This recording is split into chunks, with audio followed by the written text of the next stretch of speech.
Wes Huff responds to Hebrew Israelites. What's going on, y'all? Welcome back to PTE Godcast. Push the envelope. Push the envelope. I'm Priest Sakai, aka Deacon Genesis. What's going on, everybody? Wes Huff responds to Hebrew Israelites. Let's get right into it. What does he say? The Israelites been calling him out. The Israelites have been critiquing and scrutinizing the doctrine.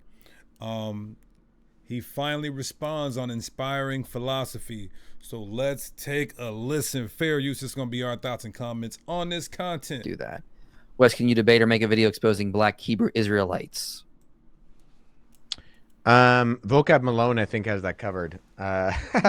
Yeah. I'll leave it at that. I like to stay in my lane, and I do debate. I have debated a number of individuals within, Islam, Judaism, atheism, in person here in Toronto, but black Hebrew Israelites are not necessarily someone I want to spend my time on. My father thinks the Book of Enoch. Well, that was short and sweet.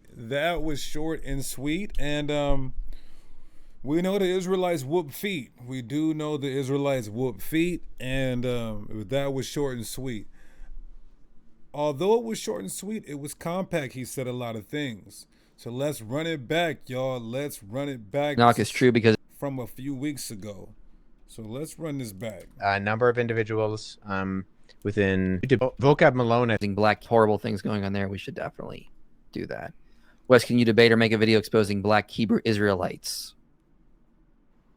Vocab Malone, I think, has that covered. Now, I want to stop right there.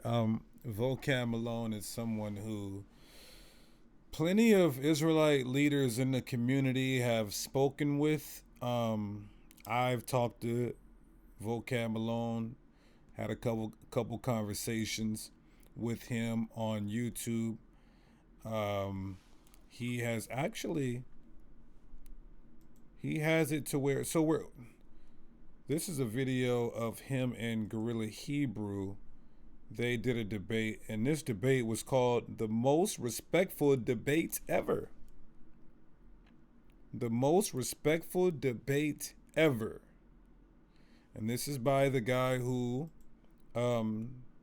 scholar, an upcoming PhD, soon to be PhD scholar, Wes Huff. And if I'm getting his title and his credentials wrong, please forgive me. Wes Huff says that Vocab Malone is the destroyer of the Israelites.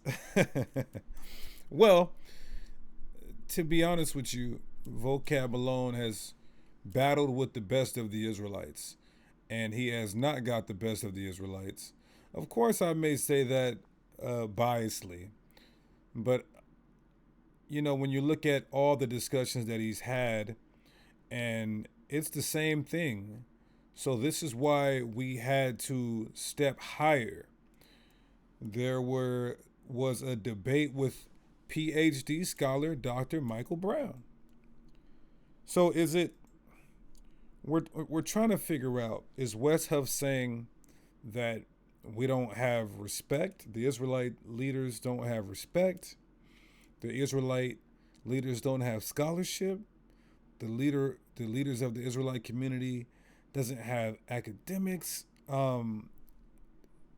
achievements and accolades. It can't be, because this says the most respectful debate ever. Then you have the world's most foremost messianic apologist, Dr. Michael Brown, having a debate in which I was a part of that debate team. That came out great information on both sides. Anybody can go watch that. It's on Dr. Brown's page. I still communicate with Dr. Brown via email to this day. It's Dr. Brown debates who are the real children of Israel. I myself have debated New Testament scholar James Snap. That's on one of the pages. James Snap, New Testament scholar. We have debated him. So we're not going to list all of the debates that we've had and things like that, formal or informal. But what is the reason to Wes Huff not wanting to debate leaders in the Hebrew Israelite community? Or maybe it's not about a debate thing. He's saying that he doesn't even want to cover the Hebrew Israelites. Now, going back to Vocab Malone says that the Hebrew Israelites are the fastest growing religion in America. And this is from the Manhattan Institute, I believe. This should be a big deal to cover, to engage with the community and see, what type of edification could come from it. Or maybe it's maybe. I'm not going to say Wes Huff is running. Wes Huff already said that he's not a debater, but he has done some debates. He may not want no smoke. He may be running. Or he may just not be interested. But again, if PhD scholars who are your superiors have engaged and debated with our community, why wouldn't you? If someone you mentioned in Vocab Malone has engaged with this community, the scholars in our community, and has said some of his discussions have been the most respectful debates ever, why wouldn't you? But the Israelite community is not going to beg anybody for validation or to be substantiated at all. We don't need the Christian community. The Christian community needs the Israelites, which is why you see channels solely dedicated to, the community. But what else did he say?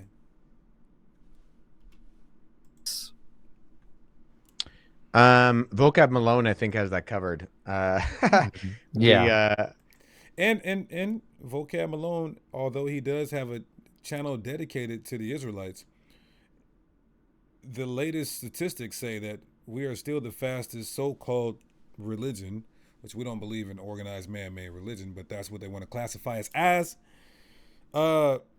Still the fastest. So he needs help, Wes Huff. He needs your help shutting the Israelite community down. He needs your help. Yeah, I'll leave it at that. I like to stay in my lane, and I do debate. I respect that, though. I respect that. It's like I wouldn't take a debate with Wes Huff on ancient manuscripts. I'll have a conversation about it, but that's not my expertise.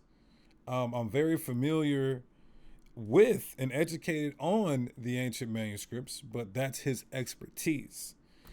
So it just may not be his cup of tea. I have debated a number of individuals But within, never Israelites. Islam, Judaism, atheism, in person here in Toronto. But Black Hebrew Israelites are not necessarily someone I want to spend my time on. My father. And I like that, though. That was respectful. That was so respectful, and that's why I have to give respect back to Wes Huff. Because you have some Christian apologists and scholars who try to vilify, demonize, mock, scoff at the Israelite community when it is a force to be reckoned with. And your PhD scholars have had a run for their money in multiple run-ins with the Israelite community. So I do respect how he delivered that and how he responded there. But it may change. His sentiments may change and his desire may change, and he may want to engage. And Wes Huff, I'm telling you, as one of the leaders of this community, we would be obliged to talk with you, private or public. This channel is going to be focusing on Wes Huff and his scholarship in a respectful, classy, and tasteful way. It's not going to be for the lifespan of this channel. It's not going to be all Wes Huff. But for now, that's what I am focusing on. And as you can see in the past videos, it's been respectful. It's been fair game. So I hope that as this channel grows, and which is growing exponentially fast, I hope that he sees it and does some response videos that we have done prior. If not, we're still rocking and rolling. The people are being edified. The people are able to see both aspects, both sides of the coin when it comes to the information, biblical sophistication, doctrine, all of that, right? So make Babylon fall again. Saviors. Jay Dyer. I want to mention this too. Jay Dyer. I'm very disappointed in certain Christian apologists. That's why I say I respect Wes Huff. Certain Christian apologists Christian scholars love to make videos on us, but won't talk to us, won't dialogue with us, won't engage. That is, it's giving fear. Now you may say, well, that's just what it's giving. I have a right to my opinion. It's giving Frady cat. It's giving Frady cat. Don't go making all these videos about us and then not wanting to engage with us. It's just it's unfair. It's unfair. It's like being at the boxing gym, hitting the punching bag, and then you videotaping yourself hitting the punching bag, saying, "See how good I am, y'all. I'm great." The punching bag can't swing back.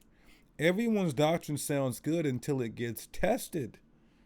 Can it withstand the test of the sword, the spiritual sword?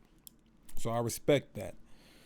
But Jay Dyer and who made some videos about us, I went on his platform, asked him if he wanted to debate, not just me, any Israelite leader. I can make that happen in a formal debate, respectful. And he says no. Then keep our name out your mouth. So with that being said, y'all, is it because the Bible says that the Israelites would understand the Bible more than any other ethnic group, more than the Gentiles? The Bible does state that the Israelites would know the word more than the Gentiles in a multiplicity of places within the text. Amos 3:7, he reveals his word. It says, surely the Lord will do nothing, but he reveals his word, he revealeth his secrets unto his servants, the prophets. This is the Israelites. They have the esoteric, mystical breakdowns, the revelation of the text. Psalms 147:19-20 says, he shows his word unto Jacob and his statutes and his judgments unto Israel. He has not dealt so with any nation. And then in the New Testament, the Apostle Paul says, in verse 1, Romans 3:1, what advantage is there to being a Jew? What profit is there to the circumcision? Much in every way. Chiefly, namely, because that unto them were committed the oracles of God. So the Israelites would understand the text more than any other people group according to the word of God. There's nowhere in the Bible that says, and somebody can post this in the comment, that the Gentiles would teach the Israelites. The Gentiles would have more understanding than the Israelites. The Gentiles would have increased revelation superior to the Israelites. And all Christians agree that the Israelites are supposed to be the light. The Gentiles are not supposed to be the light. So maybe that's why the effectiveness, the understanding of the sword and the skill that the Israelites have with the word and how they cut to the bone marrow. Maybe that's why certain of the Christian theologians and scholars will not engage. But I do appreciate Wes Huff and the respectful response to that comment. All right. So y'all, until next time, peace, blessings, shalom, kwam yasharala. We'll be right back at it.